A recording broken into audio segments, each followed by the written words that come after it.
Coming to the next one, aspect-oriented programming. When to use aspect-oriented programming? What is the use of aspect-oriented programming?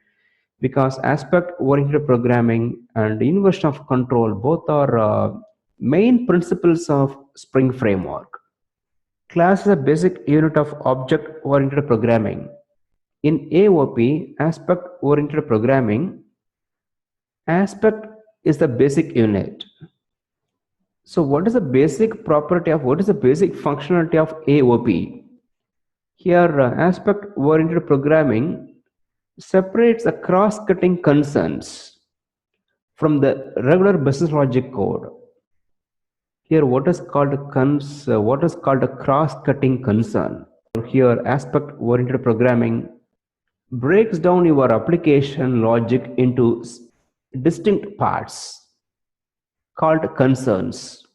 Then the concerns that span multiple points or components or modules of an application are called cross-cutting concerns. For example, logging, declarative transactions. These are all examples of cross-cutting concerns. I will explain it through an example. Right now, I want you to understand here logging, declarative transaction, role-based authorization. These are all examples of cross-cutting concerns. These are all called as non-functional requirements. So aspect-oriented programming breaks down your application logic into several parts, into distinct parts called concerns. These concerns that span multiple components or modules of an application are called cross-cutting concerns. So in that case, AOP separates this cross-cutting concerns from the regular business logic code. This is a basic functionality of aspect-oriented programming.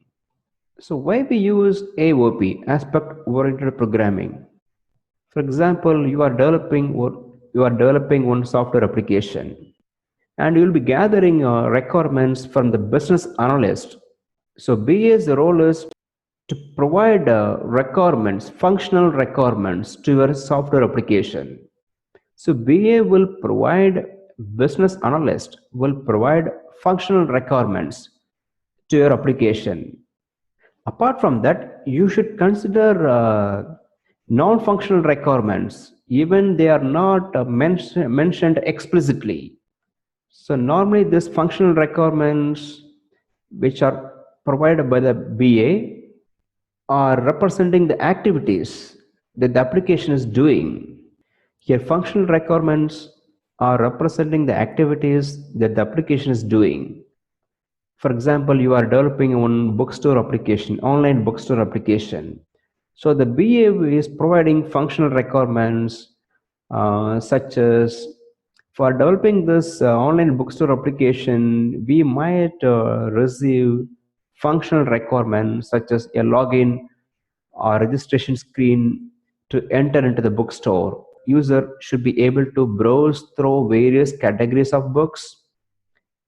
Users should be able to search books by name.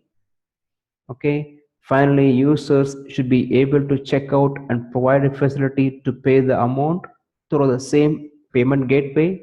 So these are all the functional requirements which are provided by the BA. Apart from that, coming to non-functional requirements, so you should consider about non-functional requirements such as role-based authorization, transaction management, and logging. For example, you have to provide role-based authorization to the administrator or manager to add and remove the books. Coming to transaction management, for example, the user is logged into the bookstore, added the products into the shopping cart, did the payment, checked out, and did the payment. Now in the back end, we will be submitting the purchase details in 3 tables. After placing the data into the 2 tables, the system is crashed. The whole transaction should be rolled back. In that case, transaction management would be useful. This is a non-functional requirement. Coming to logging. So if something went wrong, logging would be useful.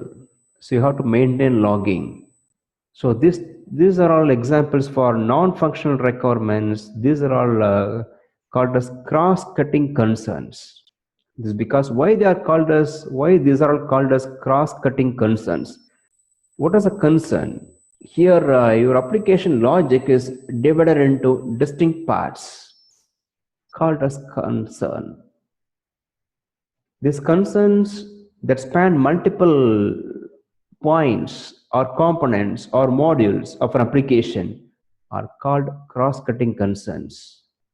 Now, in that case, aspect-oriented programming separates this cross-cutting concerns from the regular business logic code.